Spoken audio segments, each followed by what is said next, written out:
Baik, bismillahirrahmanirrahim. Assalamualaikum warahmatullahi wabarakatuh. Sabahal khair ayyuhat talabah.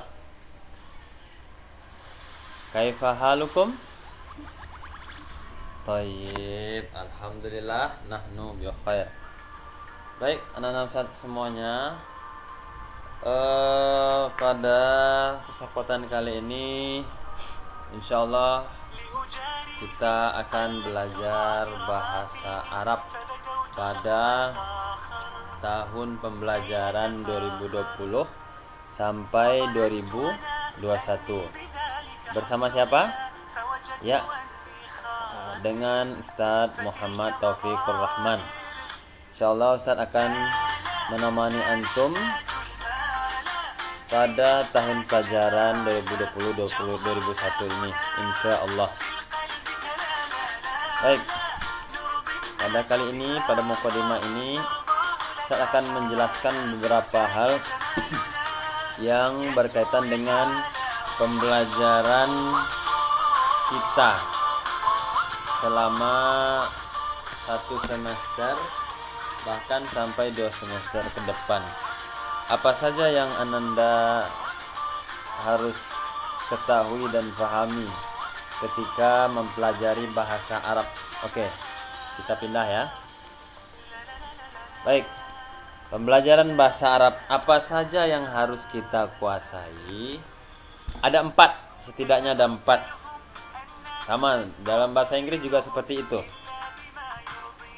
Yang pertama adalah maharatul kalam atau muhadasah. Maharah artinya keterampilan atau kecakapan. Al-kalam artinya berbicara. Muhadasah artinya juga berbicara atau bercakap-cakap. Maka keterampilan berbicara antum wujudnya yaitu dengan muhadasah. Antum bisa berbicara, bercakap-cakap dengan bahasa Arab. Sebagai contoh ditanya, man ismuka, man anta, antum tahu dan menjawabnya. Kalau tidak tahu berarti belum maharah namanya. Kemudian yang kedua, maharatul istima', keterampilan mendengar. Maharatul istima', antum mendengarkan kalimat bahasa Arab atau orang-orang yang berbicara bahasa Arab, antum tangkap apa yang dibicarakannya. Nah, sehingga antum tahu apa yang dimaksud oleh orang tersebut dan apa artinya. Kalau yang poin pertama itu bahasa Inggrisnya itu speaking. Yang kedua hearing atau listening. Kemudian yang ketiga, apa yang harus kita kuasai anak-anak? Maharatul qiraah. Nah, jadi keterampilan membaca. Qiraah artinya membaca. Qiraatul Quran, membaca Al-Quran. Antum lancar dan mudah membaca tulisan dalam berbahasa Arab atau dalam tulisan bahasa Arab. Bagaimana caranya? Ya dengan latihan. Salah satunya juga bisa dengan sering-sering membaca Al-Quran. Nah, boleh dengan irama, boleh tanpa irama. Contoh, kalau tanpa irama kita membaca Al-Quran, Alif Lam Mim, Dzalikal kitabu la raiba fih, hudal lil muttaqin. Al-muttaqin alladzina yu'minuna bil ghaibi wa yuqimunas shalah wa mimma razaqnahum yunfikun. Walladzina yu'minuna bima unzila ilaik wa ma unzila min qablik wa bil akhirati hum yuqinun. Ulaika ala hudam mir rabbihim wa ulaika humul muflihun. Nah, seperti itu misalnya saya pelatihannya. Kita baca Al-Quran tanpa menggunakan irama. Insyaallah cepat bisa dalam membaca tulisan Arab. Atau mungkin tulisan Arab yang udah antum ketahui dan antum membacanya tanpa melihat barisnya atau tanpa berbaris. Kemudian yang keempat, maharatul kitabah, keterampilan dalam menulis. Bagaimana caranya? Salah satunya itu dengan imla, dikte. Saat diktekan tulis a'udzubillahi minasyaitonirrajim atau bismillahirrahmanirrahim. Sudah bisakah antum menulis tulisan itu? Atau saya diktekan kitabun atau maq'adun. Tulis. Uktub. Antum tulis dengan tulisan Arab menurut versi antum yang benar. Inilah yang harus antum pelajari dalam bahasa Arab. Ada maharatul kalam, maharatul istima', maharatul qiraah, dan maharatul kitabah. Poin pertama itu merupakan speaking, kedua listening, ketiga reading, keempat writing. Sama dengan bahasa Inggris, harus antum kuasai. Kemudian kenapa kita harus belajar bahasa Arab, Ustaz? Ada beberapa hal yang Ustaz simpulkan dan Ustaz cari alasannya kenapa kita harus belajar bahasa Arab. Kita kan orang Islam ceritanya. Kenapa kita harus belajar bahasa Arab? Yang pertama, bahasa Arab merupakan bagian dari agama. Ini merupakan perkataan Umar bin Khattab. Dikatakannya dalam bahasa Arab, ta'allamul lughatal arabiyyah fa innaha juz'un min dinikum. Pelajarilah kalian bahasa Arab, kata Umar.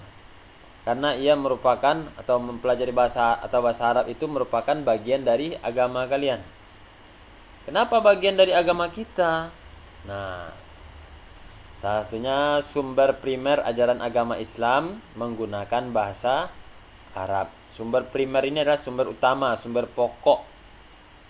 Nah, di sumber primer agama Islam apa? Yaitu Al-Quran dan hadis. Itu yang pokoknya itu. Al-Quran menggunakan bahasa apa sih? Hadis menggunakan bahasa apa sih? Ya bahasa Arab. Kemudian kitab-kitab yang lain juga seperti usul fiqh, fikih, tafsir, akidah Islam dan segala macam. Yang kita terima di Indonesia ini hanyalah terjemahan dari kitab-kitab yang berbahasa Arab. Itulah sumber-sumber ajaran agama Islam. Lalu Islam bermula dan berasal dari negeri Arab.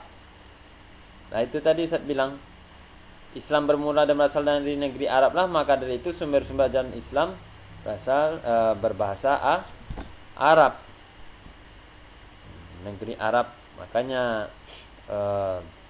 kita harus mempelajari bahasa Arab karena Islam bermula dari sana. Agama kita kan agama Islam. Lalu kemudian yang keempat, bahasa yang digunakan. Nah ini nih, bahasa Arab itu sudah masuk dalam bahasa yang digunakan dalam PBB. Apa itu PBB? UN, United Nation, Perserikatan Bangsa-Bangsa. Jadi kalau antum pergi ke Timur Tengah pakai bahasa Arab, insya Allah aman, selamat antum. Kalau nggak bisa bahasa Inggris tapi bisa bahasa Arab. Nah, antum pergi ke Iran atau Irak, ke Pakistan atau ke Yaman, ke Sudan atau ke Mesir, bisa antum pakai bahasa Arab, insya Allah aman dan selamat.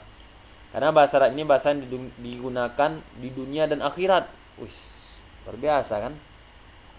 Di akhirat, ini bahasa ketika di surga. Al-Quran bahasanya bahasa Arab, dan bahasa di surga nanti juga bahasa Arab. Iya.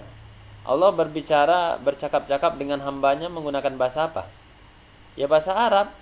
Nah itu dia perkataan Allah dalam Al-Quran. Ini ada sedikit guyonan, Ustaz. Bayangkan, ketika kita meninggal, dikubur dalam kuburan, orang terakhir melangkah dia 7 langkah, selesai tek, datang malaikat menanya, man rabbuka, man nabiyuka, man imamuka, ma kitabuka, ma dinuka. Lola antum dalam menjawab, disitulah cambuk malaikat menempel di badan antum. Par katanya. Na'udzubillah. Ya, kalau kita paham bahasa Arab, langsung kita jawab, man rabbuka, Rabbi Allah, ma kitabuka, kitabi Al-Quran, man rasuluka, rasuli Muhammad sallallahu alaihi wasallam, ma dinuka? Dini al-Islam. Nah, kalau nggak jawab, siap-siap kena cambuk malaikat. Begitu anak-anak Ustaz. Kemudian bahasa Arab ini, dengan mempelajari bahasa Arab memudahkan kita dalam mempelajari, memahami dan menghafal Al-Qur'an. Ini Ustaz alami ini. Ustaz bisa bahasa Arab sedikit-sedikit, dan dengan itu Ustaz cepat dalam menghafal Al-Qur'an. Karena tahu maknanya dan paham. Gitu. Lalu ini ketika antum beribadah umroh dan haji, antum enggak usah cari penerjemah lagi atau guide, karena antum sudah bisa bahasa Arab. Tidak canggung lagi saat ibadah umroh. Malahan tetangga antum atau bapak ibu antum akan bertanya kepada antum, ini bahasa Arabnya apa? Kalau beli ini pakai apa, dan segala macam. Jadi gampang, kayak orang Arab kita kan. Lalu mudah meresapi dan menghayati bacaan solat dan zikir. Nah, baik anak saat, selama ini kita solat dan zikir, sudah pahamkah kita dengan apa yang kita ucapkan? Ya kan? Nah, kita mengucapkan iyyaka na'budu wa iyyaka nasta'in. Tahu nggak artinya apa? Atau subhana rabbiyal azim, atau subhana rabbiyal a'la wa bihamdi. Apa artinya itu? Sudah tahu belum? Nah, ini yang Ustaz wanti-wanti. Dalam zikir juga kan menggunakan bahasa Arab. Nah, ini mohon maaf.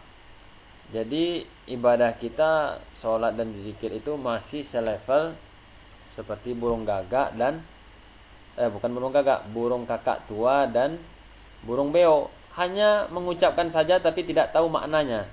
Ini na'udzubillah. Makanya Ustaz harapkan ketika dalam pembelajaran bahasa Arab ini serius, agar kita bisa sedikit-sedikit paham bacaan sholat dan zikir itu. Nah, ini kalau nggak tahu gimana? Kata orang, apalah kata kita ikuti, kan gitu. Nggak boleh. Inilah kenapa kita harus belajar bahasa Arab. Oke.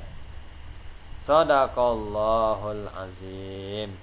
Baik anak-anak Ustaz, mungkin sekian saja yang dapat saya sampaikan pada kesempatan kali ini. Terlebih dan kurang mohon dimaafkan. Sampai ketemu di lain waktu. Jangan lupa ya, like dan subscribe-nya di YouTube Ustaz ini. Mudah-mudahan Ustaz semangat lagi mengupload dan antum tambah ilmunya. Cukup lihat saja di sini, ya kan? Billahi taufiq wal hidayah. Assalamualaikum warahmatullahi wabarakatuh. Ila liqa.